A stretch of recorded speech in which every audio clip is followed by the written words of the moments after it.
Chapter 2 of Fortnite added a lot of things into the game, and since there's so many items from Chapter 2, it's bound that some of them are going to be forgotten or overlooked. So in this video, I'm going to look at the most forgotten or overlooked thing from each season of Chapter 2.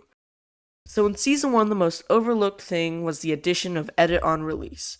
Now, what Edit on Release does is instead of having to press confirm to make an edit, you just let go of your mouse and it will do the edit, essentially making editing have one less step, making it faster. And for how big of a feature this was, I never really heard anyone talking about it for Chapter 2, Season 1. This feature was one of the bigger changes that got introduced in this season, and I just don't really see enough people talking about it. Okay, so for Season 2, the most forgotten feature was Bud the Mushroom. And some of you might be saying, what the hell is Bud the Mushroom? Well, Bud the Mushroom was a friendly AI, as the Fortnite wiki calls it, that was found in Weeping Woods that was woken whenever you did an emo. And if you gave it 100 wood after it woke up, it would follow you and give you health and shield for 10 minutes or until you died. And if you haven't heard of Bud the Mushroom, I wouldn't blame you, as it was only in the game for about 2-ish hours, and wasn't really seen in any other times except a cameo in Chapter 2, Season 8, which we will talk about later. Alright, for Season 3, I put the introduction of fire spreading. Now, this feature is kind of weird because it's only sometimes in the game, but it's one of the things you don't notice until mentioned. If I went up to a random Fortnite player and asked them the last time they used fire, it'd probably be a very long time ago. The most this feature has ever gotten was really an exotic weapon in Firefly jars. So yeah, fire in Fortnite is a very forgettable thing, hence its placement on the list.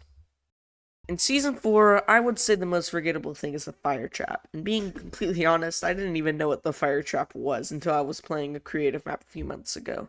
And yeah, this was a short-lived item and kind of just forgettable. It's not up there with the goat of traps like the spike trap or the bouncer trap, and it wasn't really in that many seasons like I said earlier, so yeah. Next is Chapter 2, Season 5, and I have to say the most overlooked thing in this season was the introduction of cel-shaded skins. Now, there aren't a lot of super niche things in Chapter 2, Season 5, so I had to give it to something. Sure, this isn't a super well-known thing, it's kinda overlooked, but not as much as the rest of the list. But anyway, the first cel-shaded skin was Lexa in this season's Battle Pass. Now, the skin's face model was always kind of weird to me, but I like the secondary style. But yeah, Chapter 2 Season 5 introduced the first cel-shaded skin, and it's kind of mid, but still forgettable. Now let's talk about Chapter 2 Season 6 and the Spire Jump Boots. Oh god, this was one of the most stupid items ever. Not just because of the item itself, but the way you got it. In order to get the Spire Jump Boots, you had to A, eliminate a Spire Guardian at a Guardian Tower. Then after that, the Guardian would drop a Runestone, which would have to be carried all the way over to the Spire. Once you reached the Spire, you had to put the runestone into select areas at the base, according to the wiki. Then shortly after, the boots would drop. Now, for all of this work, you'd expect something at least good, right? No.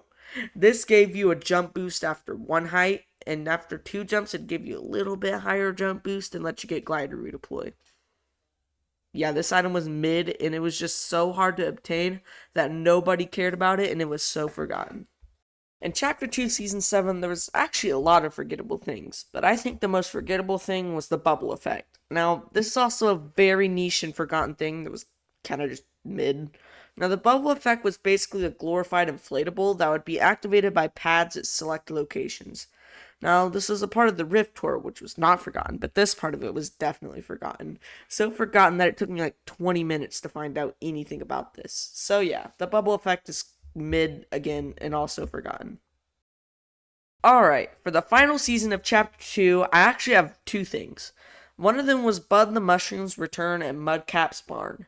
Now, these were different from the original one. It would only do the floss if you emoted by it.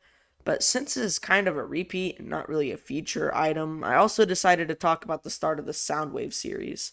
Now, unlike some things in this video, the Soundwave series was not a low-key thing.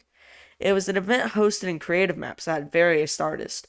This one in particular being hosted by Hamaki? I think that's how you pronounce it. But anyways, like I said earlier, these weren't necessarily low-key, but Fortnite only added very niche artists besides Tones and I, which had one hit song and Dance Monkey. Alright, well that's everything for this video. I plan to start uploading weekly or bi-weekly starting in July, so be on the lookout for that. Also, let me know if you want me to do this for different chapters. For Chapter 1, I didn't play, but I might be able to put something together. Alright, well until next time, peace.